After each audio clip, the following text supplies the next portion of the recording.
Hello दोस्तों, तो देखिए आज मैं आपको स्त्री प्रत्यय के बारे में बताने वाली हूँ कि ये स्त्री प्रत्यय किसे कहते हैं और कितने मूल रूप से ये कितने होते हैं। तो चलिए देखते हैं स्त्री प्रत्यय किसे कहते हैं।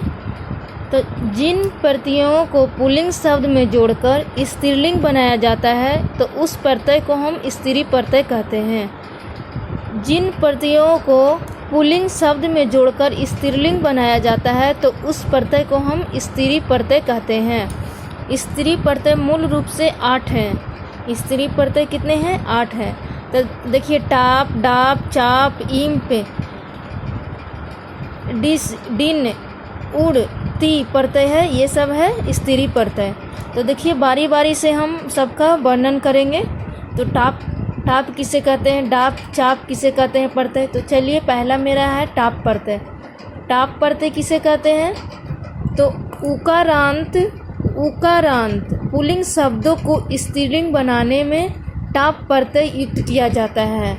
जब उकारांत पुल्लिंग शब्द हो तो इसको स्त्रीलिंग बनाने में हम टाप प्रत्यय का युक्त करते हैं।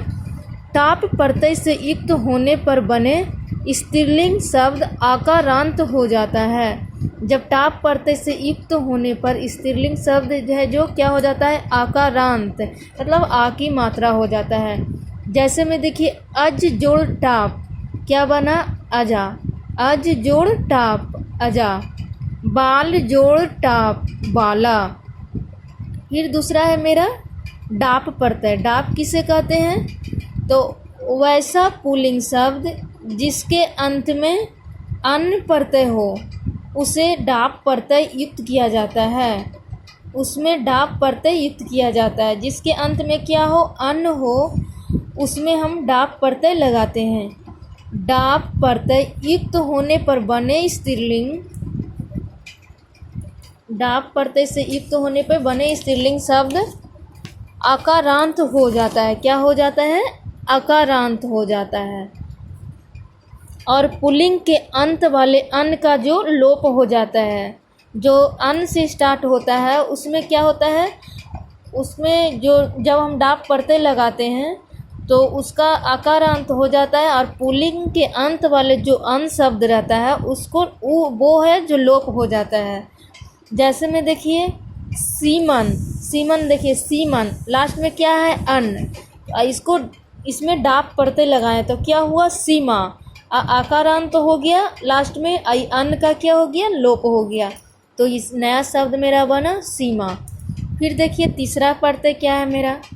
तीसरा है चाप प्रत्यय।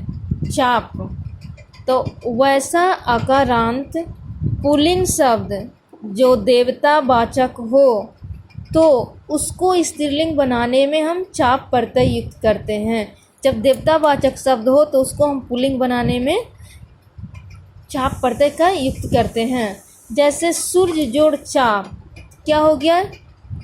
उस प्रत्यय को हम स्त्रीलिंग बनाने में, पुल्लिंग नहीं, स्त्रीलिंग बनाने में हम चाप प्रत्यय का युक्त करते हैं। जैसे सूर्य जोड़ चाप तो क्या बना? सूर्य या सूर्य, दोनों हो सकता है। फिर देखिए मनुष्य जोड़ चाप तो इसका क्या हुआ? मनुष्य या मानसी। ये चाप प्रत्यय का एग्जाम्पल हुआ।